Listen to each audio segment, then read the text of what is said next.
Oh my gosh. Hold on. My favorite line is, okay, talent, here we go. 1, 2, 3. Record. Everyone, welcome to the soccer wait, no. What's it called, Lori? Soccerish. Let's go. I do not need to be famous. I just need to move the needle in women's football. Oh, yes. Hey. There he is. I finally made a Soccerish. We just start talking to people, and then our producer Kev comes in and is like, for the love of God, give me an intro and outro, all of this thing. What are you doing? Soccerish?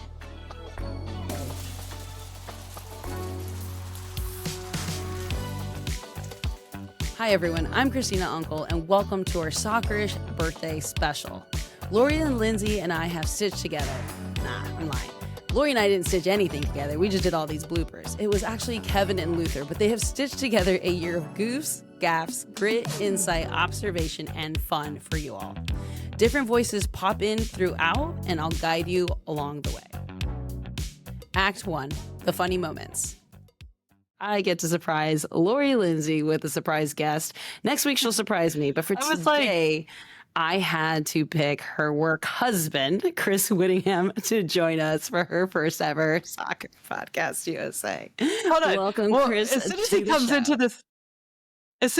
the screen, I'm like, okay, we have like a mix-up. Like, are you on the wrong? Like, I'm like, this is strange. I'm like, which group wait, chat did we end up on by mistake? Yeah, exactly. I'm like, what are you doing here? Oh my God, he is my work husband. Look at him. And we were just chatting on the phone earlier today. Mitz taught me a good lesson. I don't think I've told anyone this publicly before. So Marta's coming down the left flank. I think it's like one of my first TV games as like a pro referee. And Heather comes in 2-foot stud and just takes out Marta at the ankles.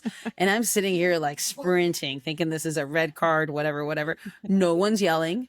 No one's screaming. No one's like trying to kill me. And I'm like, okay, maybe it wasn't a red card. So I ended up giving Heather Mitz a yellow card because she was hugging Marta at the same time, like apologizing and hugging her. And no one was screaming. And I was like, oh, I'm the only one who thinks this is a red card. So I ended up giving her a yellow card, right? And Marta doesn't even yell at me then either.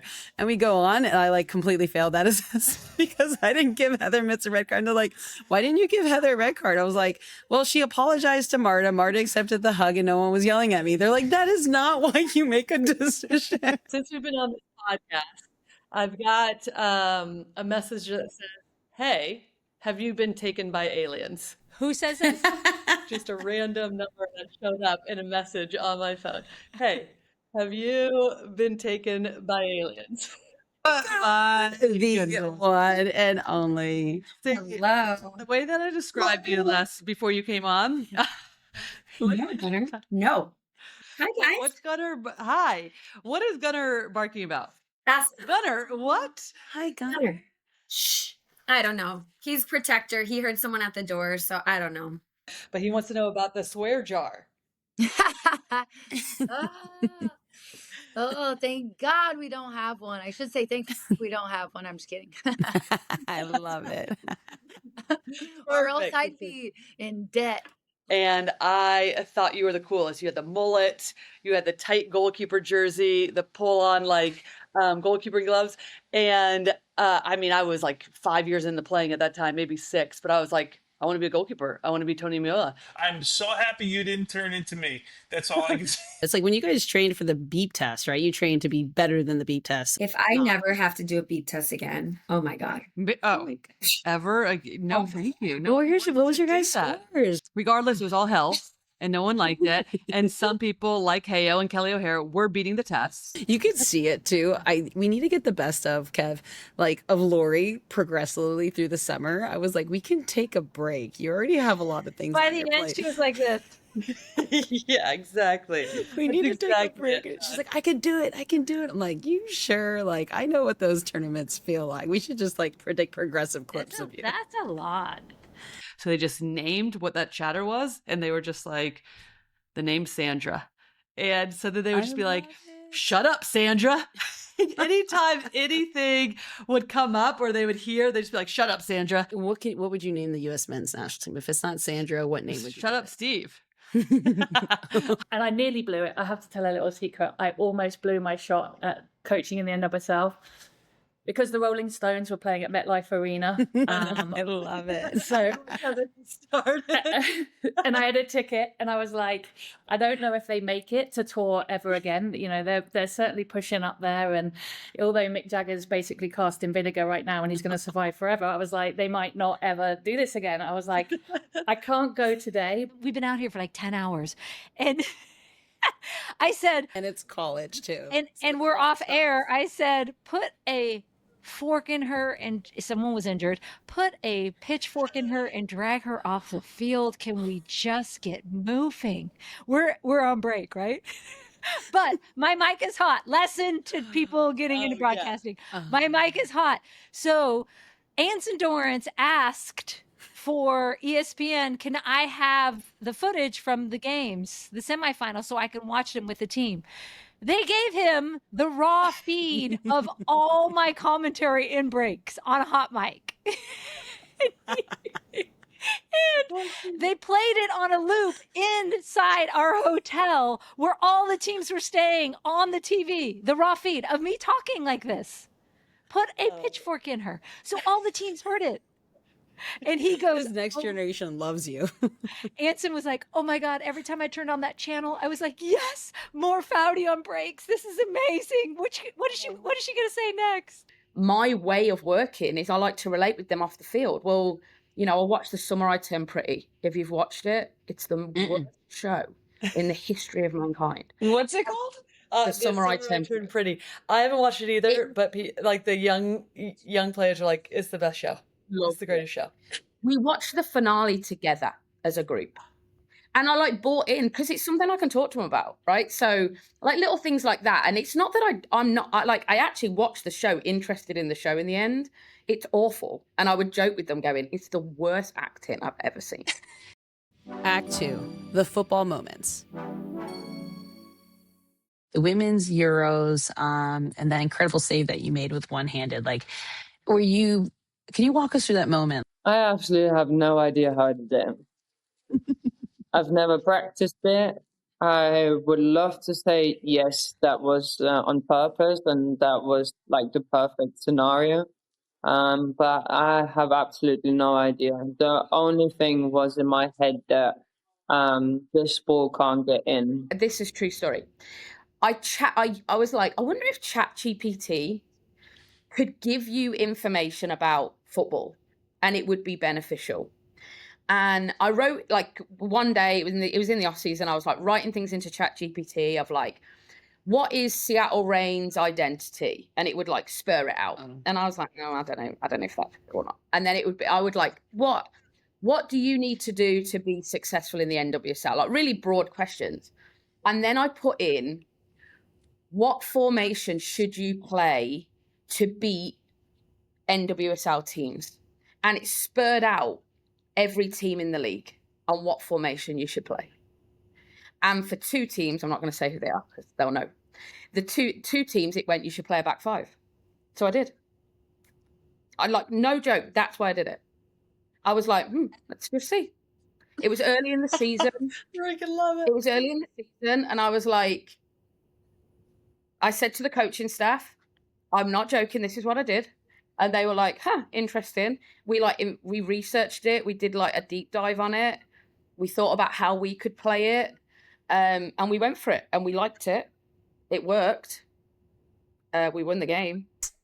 This was so egregious. Like I said last week, I said, I would rather be punched in the face than spat on. Like to me, like getting spat on is the ultimate sign of disrespect. Yeah. And Luis Suarez, if you have paid attention to this man's career, we know that he is unhinged and something of this ilk is not out of the question for him. You know, the guy has bitten players on more than one occasion. We could spend days on this as well.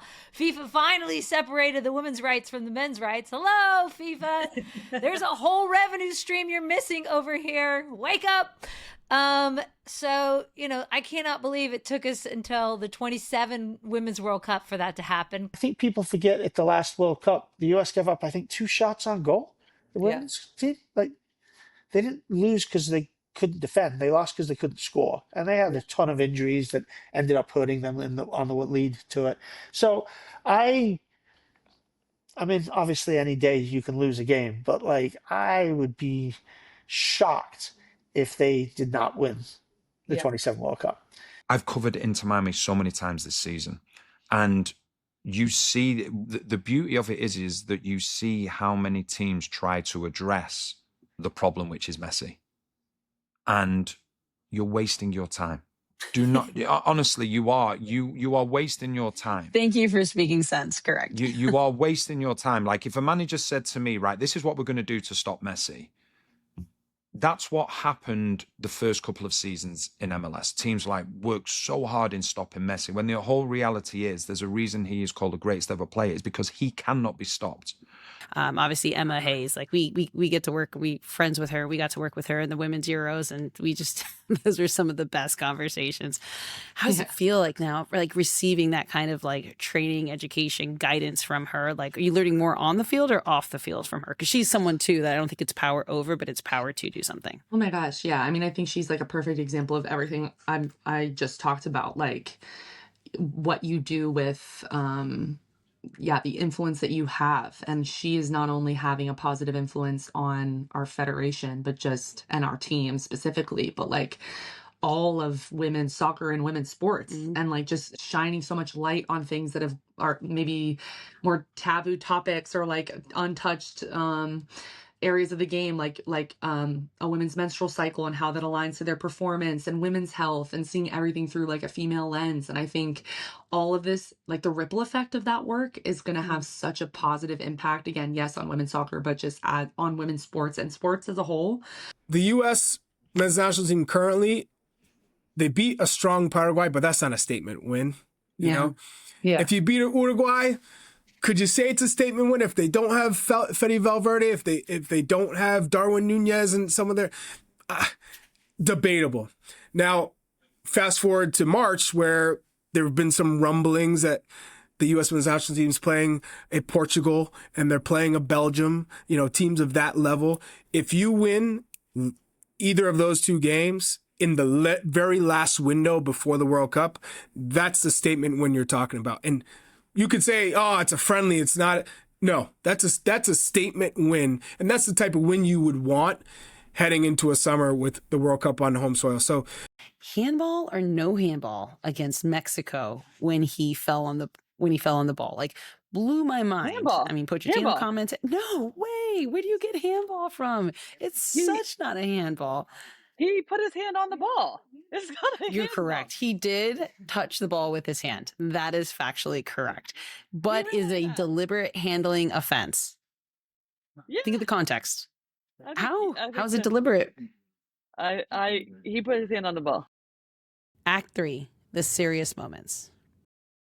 Being around and being present in U.S. soccer as the FIFA referee, like I could see it and I could witness it. Didn't have any say in it, didn't have any impact. I just felt the ecosystem, right? Feeling it with the WNBA is interesting, seeing it around the world. But like where I feel like I connect the most with is like the AFCON and the CONMEBOL teams. Because as a referee, we have no voice, we have no platform, we have no vote, we have nothing. So like when I advocated for things, I did get retaliated against, right? Like when I and by retaliation is like, oh, all of a sudden you don't get assigned games. Like, oh, all of a sudden like it looks like, oh, we didn't retaliate against you. We just didn't select you for these things that you're like, but you normally do. So it's like, I don't know. I think I come from the perspective of these players where it's just like my voice goes into the darkness. Like I'm just yelling in the woods and no one's listening. I dislocated my shoulder in my second to last game as a professional soccer player, and you can actually see the scar. Show you that. I'm queasy. And it was like I had dislocated it like 20 times, and I said, all right, if I do it one more time, like that's it, like I can't go through this anymore. And sure enough, it happened in quarterfinals, home game in November of this last year. I popped it back in place and I kept playing like people didn't even notice. I was in pain more than anything. It was like emotional pain because I knew that was going to be it for me. The referee world is such a weird world where like as soon as something wrong happens, like everyone knows about it instantly. Like text messages, it's like it's a very kind of a weird toxic world where like no one message each other like, hey, so and so had a great game, yeah, like high fives, right? Everyone just talks about like the bad decision, right? And let's say one person had one bad decision in 90 minutes. Like maybe it's where, oh God, I forgot who was talking about it. It might have been like Kelly O'Hara or someone, and like Midge, about like attackers don't do anything and they score that one goal and it's like that glory goal and like they're those saviors of the game. And like Kelly was like, and we defend the whole time and no one ever talks about us. Kind of the same thing for the referee standpoint, right? Like those, it's like, it goes like wildfire in the referee community. All they can talk about is like, oh, how wrong of a decision that was, or I take this position, and immediately it's like, which side are you on, and is this clear and obvious? And everyone just, all these informal channels go off, and then the formal channels like kind of go off and say like, okay, could you imagine, you know, having to pick up the phone call on Monday? Trust me, they're probably picking up the phone call like immediately, having to manage some of that stuff, because then it comes down to like, all right, once again, like I was talking to Ted earlier today, and I said like, I understand why everyone's confused, like why pundits are confused, why producers are confused, why everyone's confused, because they're like, you literally had two trained people who gave this decision even after video review, even after millions of dollars. And now you're telling me on Monday morning that that was the completely wrong decision. Like, then everyone's like, what is it? Right? Like, what's going to happen to these referees? Like, are they going to get punished? That's always the word. Are they going to get punished? My mom had the exact same type of breast cancer, but she had caught it like later in life. She'd gotten it when she was 60, and so she only had to do radiation. But because me being younger, it was chemo was the recommended treatment. And so once I wrapped my head around what this was going to look like, I was like, this is, you know, there's a part of you that just wants to kind of like hole up and disappear and feel sorry for yourself. And then there's another part that's like, look, like, you have to, what is your choice? Like, you have to face this. And I knew that I had, you know, maybe not like a huge platform, but I had some sort of platform where if I did tell my story, if I did share with people what was going on, then it might help. If it helped, you know, if it pushed 5 people to go get a mammogram, like that suddenly felt so much better for me. It made me feel lighter. It made me feel like it took away all of that sort of like, why me kind of questions that you inevitably have when you get a cancer diagnosis. But it like, because I was like, no, because I'm going to be okay. And like somebody else could be okay if they're in my position, if they catch it early. And so like, why would I not share? Why would I not tell people to go do this? But I'd got to the point where I couldn't enjoy the games because in the back of my mind, I knew that I was flying the next day. And it just got to the point where, so when it all started, it would be 30 minutes before I got on a flight. And I was like, okay, this is fine. But then it got to the point where it would start on a Tuesday. Would you consider hypnosis? And I was like, what? That was my initial reaction. I was like, we've got to be joking here, haven't we? And she was like, no. Are you prepared to try anything? I was like, well, it's the last straw, so I'll try it. So I always thought to myself, it's going to be this old school watch put in front of your face and then just swung, and then you just, you know, you fall asleep. It was going to be too. Okay, yeah, you fall asleep. No, and it was nothing like that. So he's talking, he said, okay, he said, the key to hypnosis is meditation. Within, I think, another 4 or 5 sessions, I was cured. And my biggest problem on a plane now is boredom. I would get to the airport, a domestic flight, 2.5 hours before boarding. Well, what's that going to do? That's just going to make your anxiety go through the roof whilst you're waiting to get on a plane. You've seen planes landing and taking off. I spoke to somebody and they said, you know, would you tell your story? And I was like, I'd tell my story. And the reason I'm happy to tell my story is because if it helps one person, then I've done my job. Act 4, the heartfelt moments, more from Ann Katrin Berger. If you could sign language something to your sister right now, what would it be? My sister and me, we have a ongoing thing. Even in the US, I did it, where it's actually an English thing. So obviously, sign language in Germany and in China and in America, everywhere is completely different. But we have the sign that we have like I, and then love, and then you. So she knew that it was for her. The very first one was a very quiet one. I was in the bra by myself prior to opening. And I spent a lot of time there, you know, cleaning and doing all kinds of shenanigans before the grand opening. But we had just gotten the cable guy in, and he hooked up the cable for the first time. in the 5 TVs that we had there. And it was pretty late at night, and I had all, everything was locked up and closed. And just the bar lights were on. And I decided to like I looked on the calendar, and it looked like there was 2 NCAA women's basketball games on at the same time. And I sat back on the banquette, which is these seats that are underneath the trophy wall. And I turned on the 2 biggest TVs that are just above the bar. And I had one on one game and one on the other game. And I sat back and I started crying, and I tried to figure out why it was. And it was because I had never been in a place where women's sports was the main attraction. That was the show. And so here are these huge, 60-inch screens showing women's sports. And this was a space that, I was paying rent on, that I was, scrubbing the floors on, that I was scrubbing pots and pans on. And I had friends coming in and helping me with all kinds of random stuff. So we were it was at the beginning and just kind of building what would become the sports bra. And that moment was just very quiet. There was no one around. And I cherish that time because it felt like the first time I was just it felt really special to me, whether or not it was special to anybody else. It was really special as a personal moment. It is such a hard balance. And I think it's something not a lot of coaches talk about. We do get it wrong. That's the reality of it. You've got 26 players, you've got 13 staff members.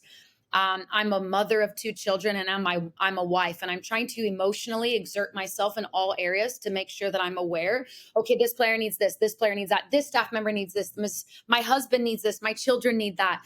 It's very overwhelming. It's incredibly overwhelming. And I don't think enough people talk about it. You're just trying constantly to find throughout a day where you feel so exerted to make sure that you could create the best environment, from the pitch to not on the pitch to in the offices to you never shut off. We're the ones kind of out there on the field and putting out the final product, but we can't do that unless we have I couldn't play this past weekend if our equipment manager, Willie, didn't help me get my custom boots that I just got ordered for my foot pain because it's been bad. And she helped me so much with that. And I wouldn't be able to do that if not for her. And so it's those, I think stories like that are, again, we're talking about so often untold, that have such a tremendous impact on the success of a team. At TKI, we don't just work with pros. We work with 8-year-olds, 9-year-olds, 13-year-olds that maybe were playing high school, maybe playing college. But you know what?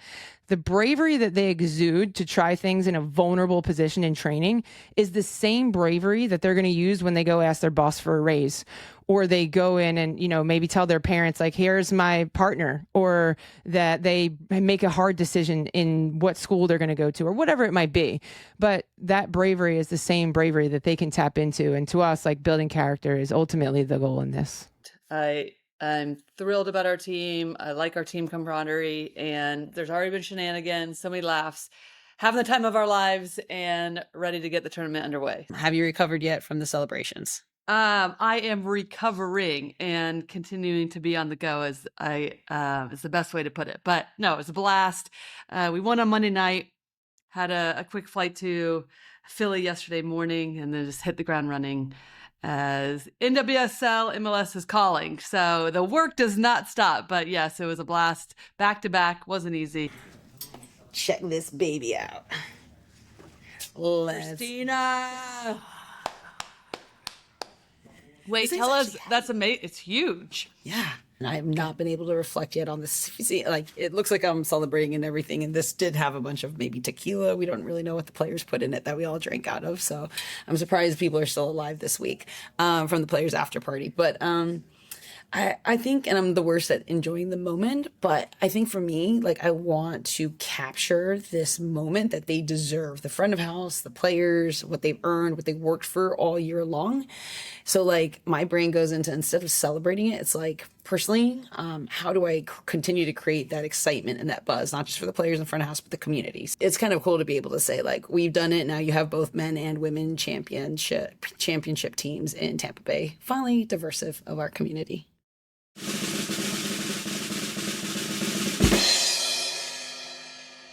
I think that's where She's gonna, you know what she's gonna do, Laura? She's gonna be like, okay, I'm gonna referee this half, and then I'm gonna coach the second half, and at the end of the game, I'll be doing financials. financials and financials and financials. I'm doing financials for my club. I'm just doing the financials. That's after financials. God, we're not doing financials. Financial. I'm just doing financials. I'm just doing, what does that even mean? I will still be doing the financials. Still doing the mother financials. It never ends. It never ends. Thank you for watching the Soccerish podcast. You can follow us on YouTube, subscribe, and as well, follow us on social media.